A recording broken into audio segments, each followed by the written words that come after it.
Voy a hablarles ahora de uno de los episodios más interesantes que conozco en la historia de las personas sordas. Se trata de la presencia de señas y la presencia de personas sordas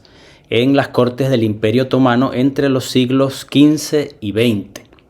El Imperio Otomano fue un extenso imperio que desde la caída de Constantinopla a mediados del siglo XV hasta después de la Primera Guerra Mundial, en 1923, abarcó en diferentes momentos parte de lo que es hoy el norte de África, hasta Marruecos llegaba, todo lo que es hoy el Oriente Medio, Palestina, Siria, parte de Grecia, llegaban incluso profundamente en Europa, llegaban hasta las fronteras de Hungría, lo que es hoy Bulgaria, lo que es hoy Rumania, los Balcanes. Toda esta zona durante diferentes siglos estuvo bajo el dominio del Imperio Otomano. Fue incluso el control que tenía el Imperio Otomano sobre el Mediterráneo lo que obligó a los españoles a buscar una alternativa de comercialización con el Asia, que originalmente se hacía a través del Mediterráneo, que condujo a la llegada de los españoles al continente americano. El Imperio Otomano fue este poderoso imperio que estaba al sur del Mediterráneo y que mantenía a los españoles y que mantenía a los franceses, a los italianos en jaque permanentemente, en guerra permanente. Pues este imperio tan poderoso del cual estoy hablándoles, según reportan numerosos viajeros que en esa época pudieron visitar lo que es hoy Turquía, sobre todo ciudades como Constantinopla. Ellos contaban que en las cortes del sultán, del emperador de los otomanos, había muchos sordos y que la gente se comunicaba con señas. Esto era para estos viajeros, de los cuales hay en numerosos libros reportes que hoy se pueden leer. Una de las cosas más interesantes que desde el punto de vista cultural ocurrían en el contexto del Imperio Otomano. Lo que nos habla un poco de la relevancia o del interés que despertaba entre los intelectuales europeos esta costumbre tan interesante que se había asentado o que formaba parte de la cotidianidad en las cortes otomanas. Hoy en día este tema ha salido nuevamente al ruedo intelectual a partir sobre todo de una serie de estudios que publicó a principios del 2000 un historiador inglés y una serie de textos que posteriormente aparecieron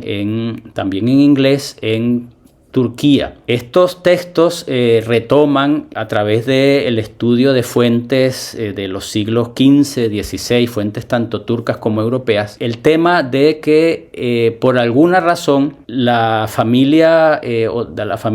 dominante de las clases dominantes de Turquía en ese tiempo del Imperio Otomano decidieron traer hacia las cortes, hacia los palacios, a numerosas personas sordas y decidieron también tanto aprender señas como cultivar el uso de esas señas para usarlas como medio de comunicación alternativo en el marco de las cortes. Pues estos estudios de los que les estoy hablando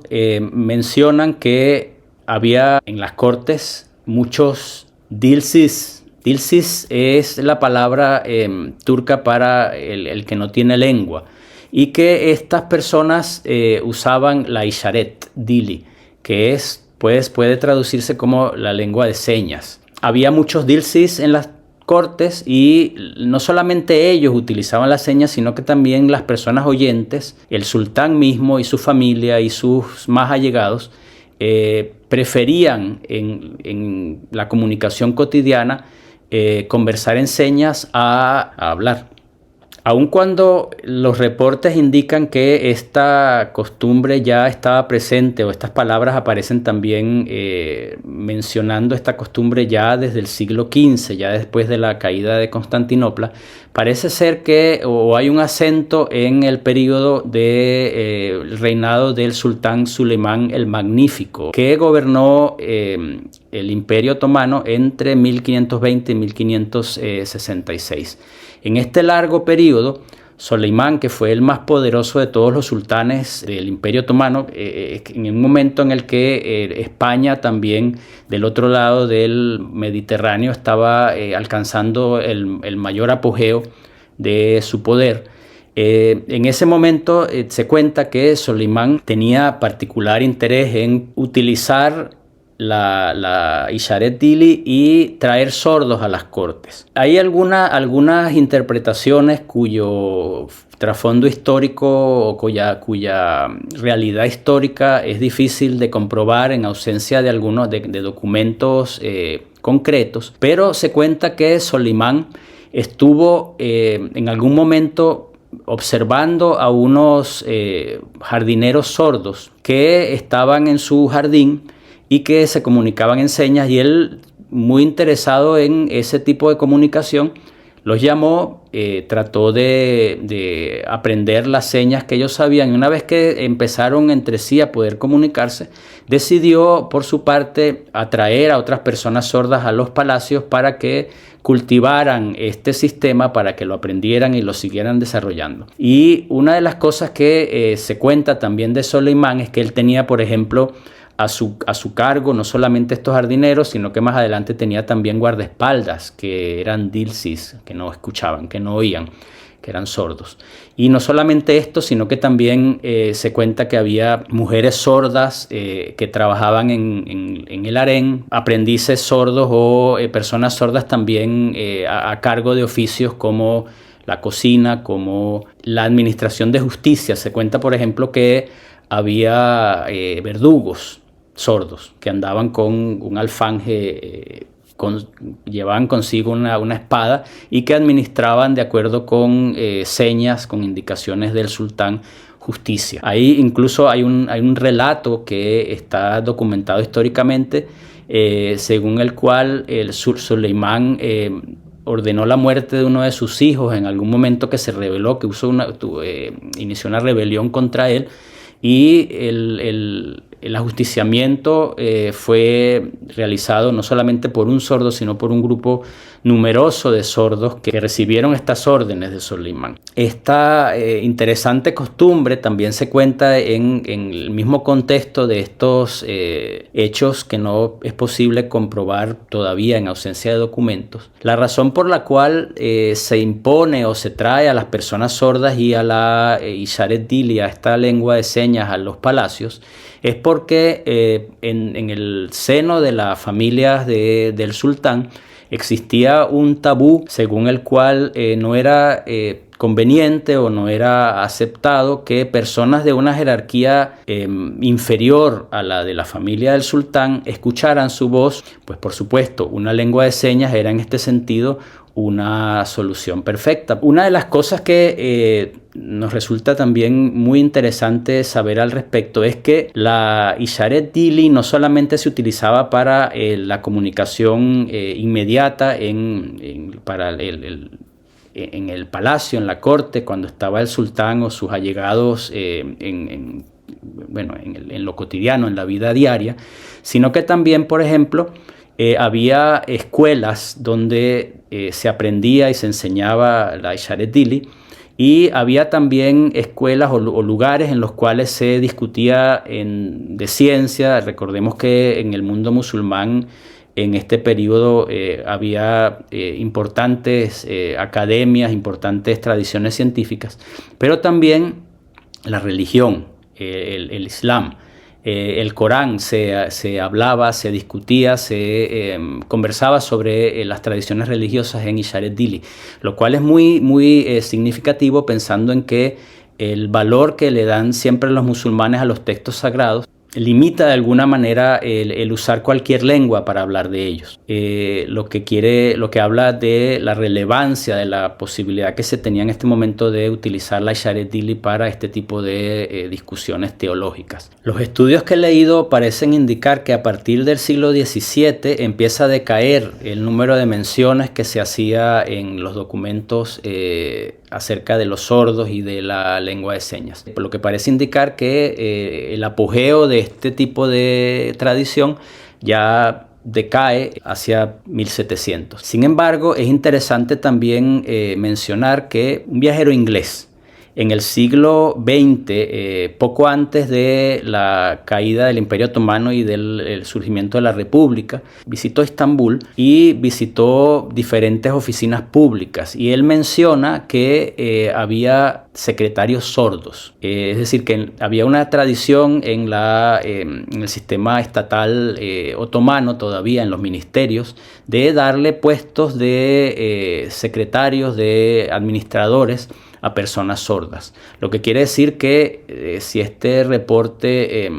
se ajusta a los hechos, la tradición continúa realmente, a pesar de ese decaimiento paulatino en el siglo XVII, continúa prácticamente hasta la caída del Imperio Otomano y el surgimiento de la República en 1923. Una de las cosas más relevantes que ocurre al respecto es que en 1870, a finales del siglo XIX, se crean las primeras escuelas sordas en Turquía. Y en estas escuelas, a despecho de lo que se hacía o de la tendencia general en Europa, que en este momento era hacia el oralismo, hacia la utilización del habla como principal misión escolar y un relativo rechazo a la utilización de señas, las escuelas turcas en ese periodo reportan bastante flexibilidad y bastante tolerancia al uso de señas. Ahora, es muy interesante también mencionar que las señas que se utilizaban en las escuelas no son vinculadas, por lo menos no lo han sido hasta ahora en ningún estudio, a pesar de que se ha tratado de encontrar un hilo conductor entre ambas. No parece haber una vinculación directa o genética entre la Isharet Dili y la lengua de señas turca que se usa hoy en día, es decir, la que aparentemente debió surgir en esas escuelas. Por alguna razón no existe entre ambas un contacto claro. ¿Por qué es relevante esta historia? ¿O qué enseñanzas podemos nosotros extraer de esta historia? Una de las cosas más interesantes es pensar cuál era la actitud cultural, la actitud que había hacia las personas sordas en el contexto del uso de la Isharet Dili en las cortes otomanas y la que había de manera contemporánea en el mundo paralelo al Imperio Otomano, que era la cultura europea de ese tiempo. Nosotros tenemos que los primeros intentos de educar a personas sordas o los primeros intentos de salir de esta actitud generalizada cultural hacia la educación de sordos que caracterizó Europa durante la Edad Media, durante los primeros siglos de nuestra era, era que los sordos no eran educables, que los sordos eran iguales a bestias que no había manera de sacar de ese estado de privación y que la única posibilidad que permitiría esto era el aprender a hablar. Esta actitud generalizada que se puede retraer un poco hasta la filosofía aristotélica lleva a finales del siglo XVI a los primeros experimentos en España de educación de sordos con Pedro Ponce de León, y un poco todavía más adelante en el siglo XVII y a partir del siglo XVIII sobre todo ya la idea de que los sordos sí son educables también a través de señas, de utilizar señas o de utilizar un alfabeto manual, etc. En el mismo momento, en el mismo tiempo, es decir, de manera contemporánea, incluso un poco previo, en el Imperio Otomano no solamente estaban los sordos considerados como individuos que podían aprender, sino que además se los contrataba para ello, se los traía a los palacios explícitamente para que desarrollaran, para que aprendieran oficios, para que asumieran responsabilidades administrativas, para que transmitieran, perfeccionaran el sistema de comunicación señal, incluso sirvieran de soporte para discusiones teológicas. Es decir, el sordo en este contexto no solamente es considerado alguien que puede ser educado, sino que se le da esa oportunidad y se comprueba que puede alcanzar niveles intelectuales equivalentes a los que tenían las personas oyentes. Esto es muy muy relevante y otro elemento que nosotros tendríamos que plantearnos, ¿no? En en el caso de esta historia es que nosotros no sabemos realmente si la Isharet Dili era una lengua en el sentido moderno que le damos hoy o que comprendemos hoy la lengua de señas desde la lingüística, o era un sistema de comunicación señado de relativa complejidad. Es importante mantener la diferencia entre uno y otro porque nosotros no tenemos en el caso de la Isharet Dili evidencia, por lo menos no hay evidencia documental o no hay referencias al respecto de que se tratara de un sistema que hubiera tenido una nativización, que hubiera pasado por un proceso de criollización, es decir, un proceso de creación de estructuras lingüísticas nativas en el cerebro a partir de la adquisición por parte de niños. Una cosa que hoy sabemos que se ha estudiado bastante claramente y que podríamos en el caso también comparar con la diferencia entre lo que significaría utilizar una lengua que forma parte de una comunidad en la que hay niños, en la que se desarrolla y se adquiere en las escuelas y que luego es usada por una comunidad de adultos en muy diferentes contextos, que es lo que nosotros consideramos lengua de señas, y lo que es un sistema de comunicación señado de relativa complejidad, como puede ser, por ejemplo, los sistemas señados que utilizan los monjes de clausura o monjes que han hecho votos de silencio en monasterios católicos, que en virtud de tal prohibición que se imponen, desarrollan un sistema señado para poder hablar entre sí, para poder comunicarse en lo cotidiano. Lo último que quería añadir al respecto es que muchas de las cosas que se pudieran todavía saber respecto a esta interesante costumbre están todavía guardando por investigaciones en archivos del Imperio Otomano que no han recibido atención de investigadores modernos. Esto en alguna medida impuesto por el hecho de que estos materiales no digitalizados están escritos no solamente en una ortografía antigua para los turcos modernos, están escritos además en turco pero con letras árabes, porque en el Imperio Otomano no se utilizaba el alfabeto latino para escribir la lengua turca, sino que se utilizaba el alfabeto árabe, como en muchos espacios del mundo musulmán. Y esto, por supuesto, constituye una barrera muy importante para investigadores que se aproximen a este tipo de textos. Y, por supuesto, que ralentiza enormemente la posibilidad de encontrar referencias a los Dilsis o a la Isharet Dili en esos documentos. Sin embargo, pues es posible o tendríamos que tener la esperanza de que en algún momento este tipo de investigaciones se realice y se enriquezca la historia de las personas sordas con este tipo de informaciones.